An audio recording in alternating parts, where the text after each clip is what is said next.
Assalamualaikum warahmatullahi wabarakatuh. Baik, kali ini kita masuk pada metode kita yang berikutnya, yakni the method of section. Ini juga metode ini dikenal juga dengan nama atau metode Ritter. Metode potong ya. Ini metode yang dikenal juga namanya metode potong ya, atau metode potong ya.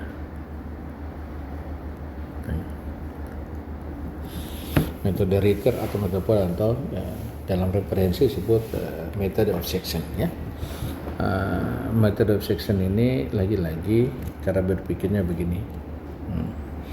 Jadi misalnya kita punya struktur kita seperti ini, kita mau hitung misalnya gaya batang FBC, nih gaya batang yang ini, maka kita harus melakukan pemotongan batang. Itu kita bisa potong di sini, kita potong. Itu macam metode section ya, metode potong gitu. Kita potong demikian. Boleh juga kita potong begini, karena kita mau cari. Boleh juga kita potong begini, atau kita potong begini, terserah kita mau potong gimana. Cuma pada prinsipnya kalau kita potong itu lagi-lagi karena prinsip kita mau menghitung, maka kalau kita salah potong membuat kita sulit melakukan perhitungan gitu. Misalnya contoh ini dipotong di sini, saya contoh. Jadi kalau dipotong di sini, misalkan seperti ini gambar B sama gambar C. Ya. Nah, terus berikutnya adalah gaya-gayanya adalah kita setelah potong itu semua gayanya ini diarahkan keluar. Ini keluar. Yang ini maaf gambar ini ke dalam, tapi kita buat gayanya harusnya keluar. Jadi kalau kita sebaliknya, ini kita keluar ke sini, sehingga ini bisa kita lihat bahwa ini saling menghilangkan, ini saling menghilangkan. Jadi gayanya kita misalkan keluar. Referensi ini dia mencontohkan bahwa bisa untuk batang FG ini coba dibikin ke dalam, sebenarnya nggak masalah ya. Kita mau ke dalam atau keluar sebenarnya nggak terlalu masalah. Nanti hasil yang akan menentukan. Jadi artinya bahwa kalau kita peroleh potong demikian dapat if BC dapat positif, itu berarti arah gayanya memang keluar gitu ya. Arah gayanya sudah keluar ke sini. Ini benar arah gayanya gitu. Kalau kita dapat FB-nya negatif, berarti arahnya terbalik. Kalau kita dapat negatif, berarti arahnya terbalik gitu. Nah, untuk melihat batang itu tekan atau tarik, lagi-lagi kalau kita mau lihat tekan ataupun tarik, kita punya gaya batang sebetulnya sederhana. Kalau kita dapat ini positif, berarti gaya batang keluar dari simpul. Itu artinya adalah batang itu batang tarik. Kemudian kalau kita dapat seperti ini, misalnya ini arahnya ke ini, berarti itu batang tekan gitu ya. Jadi itu prinsip dalam hal kita metode section ini atau metode Ritter. Jadi pertama adalah potong di satu batang yang kita ingin hitung. Dan sebenarnya ketika kita potong, misalnya ini potong gini, kita potong gini, sebaiknya untuk yang kita cari ini adalah batang FB. Nah, batang yang lainnya sebaiknya cuma 2 batang gitu ya, yang kita potong. Jadi ini potong ini atau potong gini, itu boleh. Tetapi kalau kita potong begini, nanti kita akan kesulitan dalam berhitung. Nanti kita akan contohkan kesulitan kalau kita sembarang motong. Jadi sebenarnya prinsipnya selain yang kita mau hitung, maksimal ada 2 batang ya. Selain mau kita hitungnya, kita mau hitung ini. Jadi batang lainnya yang terpotong bolehlah cuma 2. Kalau batang lain 3 itu menyulitkan kita dalam berhitung. Misalnya contoh ini, kalau ini kita potong begini, maka akan jadi ada gaya ini. Kita akan kesulitan menghitung batang BC-nya, kita sulit hitung ya. Jadi sebaiknya memotong kayak pemotongan yang disarankan maksimum, selain yang kita cari maksimum ada 2 batang. Contoh ini, kalau cara lain kita potong dengan yang lain, ini kita potong gini. Nah, berarti kita bisa lakukan menghitung batang BC dengan batang. Lagi-lagi setelah kita potong, metode section ini adalah metode yang menggunakan prinsip keseimbangan momen. Jadi kita punya keseimbangan, persamaan keseimbangan kita itu adalah sigma vertikal sama dengan 0, sigma horizontal sama dengan 0, sigma momen sama dengan 0 ya. Jadi kalau di metode titik simpul ini kita punya prinsip menggunakan 2 ini, sigma vertikal, sigma horizontal. Metode Ritter dia akan menggunakan prinsip ini tambah 1 prinsip, sigma momen. Jadi dia akan menggunakan keseimbangan momen untuk mendapatkan gaya-gaya. Misalnya contoh kalau kita potong seperti demikian, misalnya kita mau cari gaya batang FBC, maka cukup kita momen di sini, keseimbangan momennya, kita akan dapat batang FB. Karena batang FC nanti tidak punya jarak, langsung kita bisa dapat MB. Itu prinsipnya daripada metode Ritter. Jadi keseimbangan momen yang dipakai. Kalau metode titik simpul, jadi keseimbangan dipakai adalah vertikal sama horizontal, sigma horizontal sama sigma vertikal. Oke. Ini beberapa asumsi bahwa kita punya batang yang kita potong itu sebaiknya kita arahkan ke arah luar ini.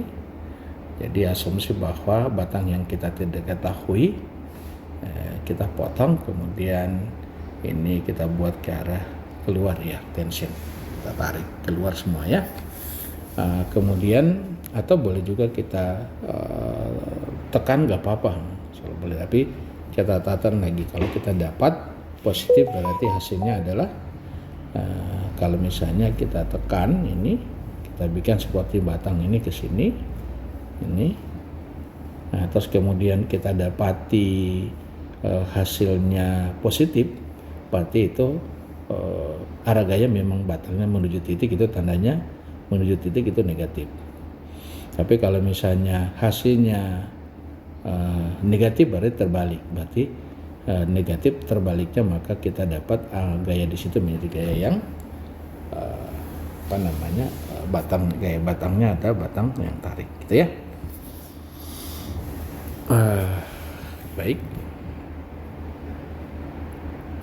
Terus asumsi kedua adalah kita maksimum yang kita tidak ketahui itu kita boleh beberapa yang bisa kita hitung, tergantung gimana kita melakukan pemotongan. Jadi prinsipnya, contoh kalau kita potong tadi, kalau kita mau cari gaya FB ya kita potong begini. Kemudian lanjutnya kita momen di mana? Kita momen di G. Ya, kita momen di G. Kalau kita mencari batang misalnya kayak batang di FE, ya kita potong begini. Kemudian jadi nanti ini kita momen di D, sehingga tinggal cuma ada gaya FED, EF, FE gitu, EF gitu. Jadi kita potong di sini nanti tinggal ada yang ini tidak punya jarak, ini tidak punya jarak, tinggal ada gaya ini sama ini. Kita langsung dapat nilai daripada gaya batang kita. Nah, jadi tergantung tergantung kepada kita mau cari gaya batang yang mana yang kita akan lakukan. Jadi itu langkah yang kita lakukan di metode ini. Jadi prinsipnya begini, metode ini adalah metode yang sebetulnya sangat baik, karena kalau kita kelebihan dari metode-metode yang lain, metode ini kita bisa misalnya ini, kita bisa langsung mau tahu gaya batang di FB misalnya, mau kita langsung tahu, bisa kita tahu dengan potong demikian langsung dapat FB. Kalau kita misalnya pakai metode simpul, udah bisa, kita harus selesaikan dulu ini, kemudian baru kita selesaikan ini, baru bisa selesai. Nah, kalau kita mencari gaya batang yang ini, di sini gaya batang yang misalnya batang ini, maka solusinya adalah mulai dari titik simpul ini dulu, ya, baru bisa lakukan yang ini, baru dapat gaya batang yang itu. Tetapi kalau metode Ritter, metode section ini mudah sekali. Kita langsung mau tahu batang FB, potong di situ. Kita mau gaya batang GF, ya kita pakai potong itu, tinggal kita momen di sini.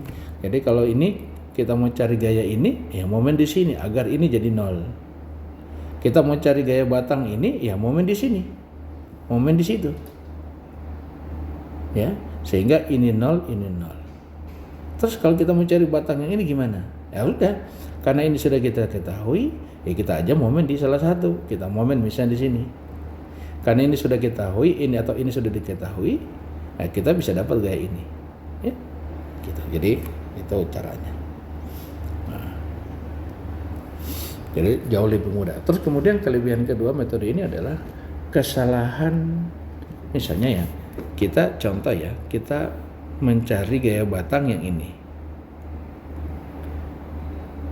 Tentu kita tidak bisa dapat gaya batang ini sekaligus langsung dapat, nggak bisa. Harus kita, kalau kita momen, kita dapat dulu gaya batang ini. Karena kita mau momen di sini ada dua gaya, ini sama ini. Kita momen di sini nggak boleh. Yang kita cari FBC itu, ya FGC yang kita cari. Jadi yang kita cari yang ini FGC. Jadi tentu kita hanya bisa momen di sini atau kita momen di sini. Nah, kita momen di sini masih ada gaya ini dan gaya yang ini. Oke, nah kita tidak boleh mau potong gimana, nggak bisa. Ya, cara gimana kita potong sehingga tidak ada yang lain, tetap kita akan dapatkan model yang ini seperti ini. Nah, ketika kita mau hitung ini dengan cara kita mau momen, misalnya kita momen di sini, berarti kita perlu tahu dulu gaya ini. Nah, kalau terjadi kesalahan di sini, dia baru berdampak ke sini. Tapi kesalahan di sini hanya berdampak ke sini, tidak berdampak ke FBC, tidak berdampak. Kalau metode simpul, kita mulai dari sini, salah di sini, salah semua ini batang, salah semua gaya-gayanya. Jadi ini salah, ini pasti salah, ini pasti salah, ini salah, ini salah, ini salah, ini salah, ini salah, ini salah. Terakhir pada saat di sini, jadi tidak terkontrol. Nah, tapi metode titik simpul enaknya adalah kalau misalnya contoh seperti ini, kesalahan di batang, gaya batang FGF akan berdampak di sini, tapi tidak berdampak di FBC. Nah, demikian juga kesalahan di FBC hanya akan berdampak di batang ini, tidak berdampak di, jadi tidak akan saling mempengaruhi ke yang lain. Jadi gitu. Itulah kelebihan dari metode Ritter kita atau metode section. Ini ada contoh di sini. Nanti kita akan ambil contoh lain. Misalnya ini sebuah struktur kita rangka batang. Ini ada gaya yang bekerja. Ini ada beban 500. Kemudian ada gaya yang bekerja tegak lurus bidang miring ini tegak lurus. Ini kalau beban-beban seperti ini, seperti beban itu berupa gaya angin ya, beban angin gitu. Nah sekarang kemudian kita diminta hitunglah gaya batang GC sama batang CO. Jadi CO ini CO dan batang GJ ya. Jadi GJ ini GJ. Jadi caranya adalah lagi-lagi tentu kita harus hitung dulu reaksi peletakan, ya, hitung dulu reaksi peletakan, didapat reaksi peletakan kebetulan sudah dihitung lebih dulu, dapat reaksi peletakannya. Ini jadi 0 karena ini 150, ini gaya ke kanan dan ke kiri ini sama-sama, oke, otomatis ini akan dapat 0 ya. Oke, sudah ada. Nah, kita mulai dari mencari batang. Karena yang kita cari lagi-lagi, yang kita cari adalah GJ, ini GJ, yang jadi batang ini yang kita cari. Maka berarti kita harus melakukan pemotongan, kita potong demikian, seperti gambar ini. Oke? Nah, perhatikan dengan baik. Kalau kita ambil buku baya ini, maka apa yang kita bisa lakukan? Setelah kita potong, ini lagi-lagi kita mau misalkan ini dimisalkan araganya ke sini, misalnya ya. Nah, kemudian sekarang kita mau momen di mana sehingga kita bisa mendapatkan nilai FGJ langsung. Jadi mari kita pikir-pikir ini. Kita mau momen di mana sehingga kita dapat ini langsung. Boleh. Jadi kita bisa momen begini. Jadi kalau ini kita gaya ini kita buat teruskan ke sana ini. Ini ada gaya FGH, ada FKJ. Nah, kalau kita momen di sini, maka F ini GH itu tidak punya lengan momen. Begitu juga FKJ tidak punya lengan. Tinggal yang ini. Nah, batang gaya FGJ ini kita bisa langsung dapat. FGJ boleh ya dengan cara kita proyeksi ini. Tentu kalau kita ke sana ini boleh kita proyeksi ke sini, kita ke sini ya, kita terserah.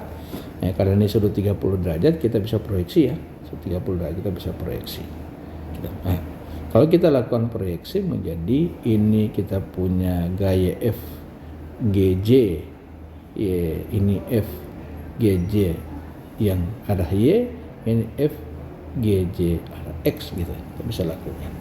Nah, dengan demikian apa? Atau cara lain adalah kalau kita tidak mau melakukan itu perkalian demikian, tinggal kita buat garis, cari garis ini karena sudutnya 30 derajat, kita cari yang di sini menjadi sudut siku-siku dan sudutnya menjadi sudut yang tentu 60 derajat ke 30 siku. Jadi kita bikin jadi begini. Ya, ini 30 derajat, ini 60 derajat, ini siku-siku. Nah, tinggal kita cari tahu jarak ini berapa. Ya. Nah, itu mudah. Kalau kita tahu panjang kita ini 6, ini 30 derajat, maka kita bisa tahu tinggi itu. Ya. Gitu. Jadi kita pakai ini berapa? Misalnya ini menjadi Y. Ini sudutnya. Jadi kita tinggal pakai sin 30 sama dengan Y berbanding sisi miring, Y berbanding 6. Maka Y sama dengan sin 30 adalah 1/2. 1/2 kali 6 dapat 3. Jadi ini 3. Nah, kita cukup momen di titik ini, kita momen di titik I, maka langsung FGJ dikali 3. Nah, coba kita lihat atau pakai yang ini, pakai sinus dan kosinus ya. Kita momen ini kalau kita ini yang metode yang ini nanti kita coba lihat ini langsung diproyeksi ke sini ya. Kalau dipakai sinus ini diproyeksi jadi begini sini. Jadi yang ini F GJ cos itu tentu tidak punya jarak, yang sin ada jarak. Ini adalah F GJ Y, ini punya jarak, ini yang nilai sinusnya ini dapat segini. Oke.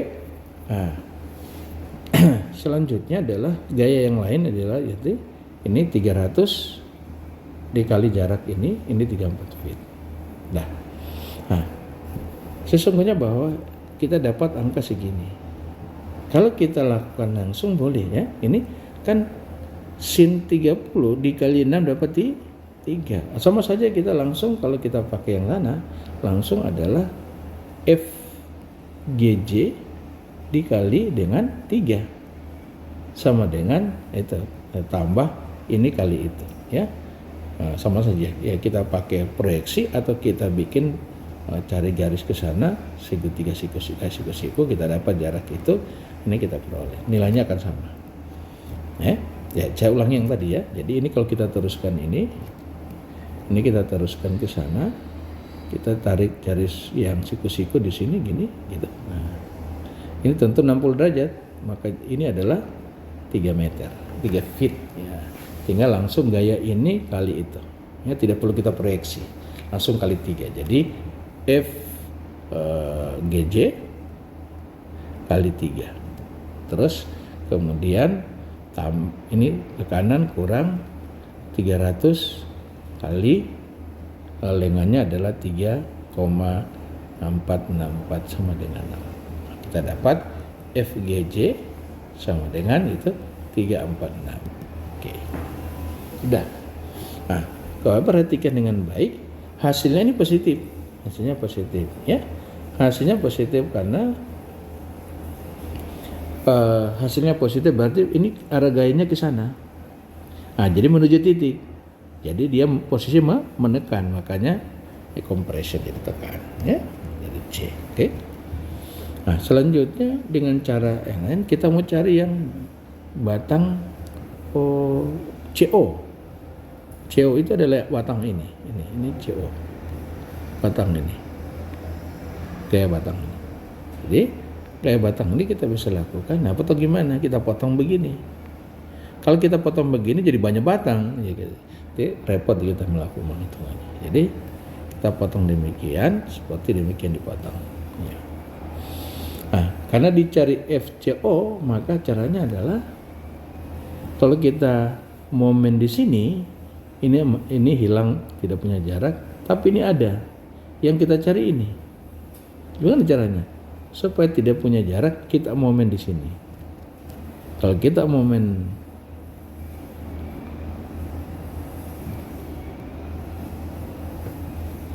momen di sini, maka berarti ini tidak punya jarak, ini tidak punya jarak, hanya cuma yang ada itu. Jadi 300 kali ini kemudian FCO kali panjang 6 ini langsung. Jadi kita momen di A langsung dapat. Atau kita dapat nilai-nilainya seperti itu. Itu enaknya metode Ritter, ya. Saya kira cukup, nanti kita sambung di pertemuan berikutnya, ya. Terima kasih. Assalamualaikum warahmatullahi wabarakatuh.